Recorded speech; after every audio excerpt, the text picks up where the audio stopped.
This H1N1 flu has had its biggest impact in Mexico, where it's claimed a number of lives and infected hundreds more. Thus far, the strain in this country that has infected people in at least 19 states has not been as potent or as deadly. We can't know for certain why that is, which is why we are taking all necessary precautions in the event that the virus does turn into something worse. This is also why the Centers for Disease Control has recommended that schools and child care facilities with confirmed cases of the virus close for up to 14 days. This is why we urge employers to allow infected employees to take as many sick days as necessary. If more schools are forced to close, we've also recommended that both parents and businesses think about contingency plans if children do have to stay home. We've asked every American to take the same steps you would take to prevent any other flu. Keep your hands washed, cover your mouth when you cough, stay home from work if you're sick, and keep your children home from school if they're sick. The White House has launched pages in Facebook, MySpace, and Twitter to support the ongoing efforts by the CDC to update the public as quickly and effectively as possible. And as our scientists and researchers learn more information about this virus every day, the guidance we offer will likely change.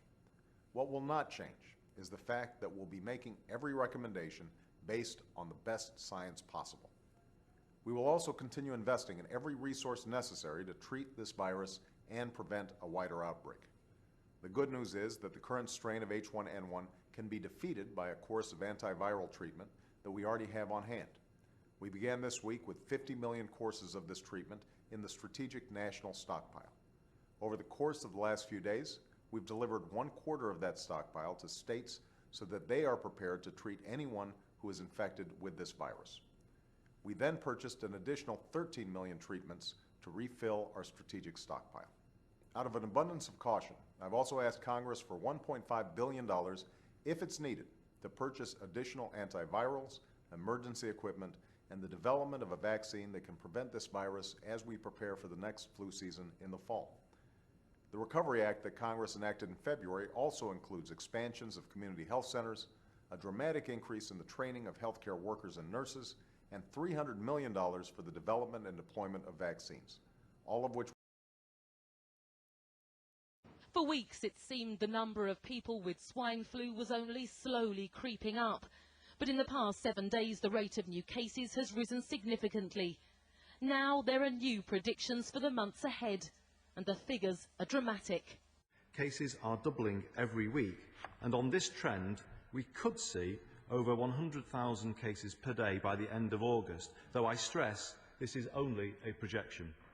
It means a change in the way the outbreak is dealt with, the government moving from its containment to treatment phase. No longer will cases be confirmed by laboratories. Instead, it will be up to doctors to diagnose.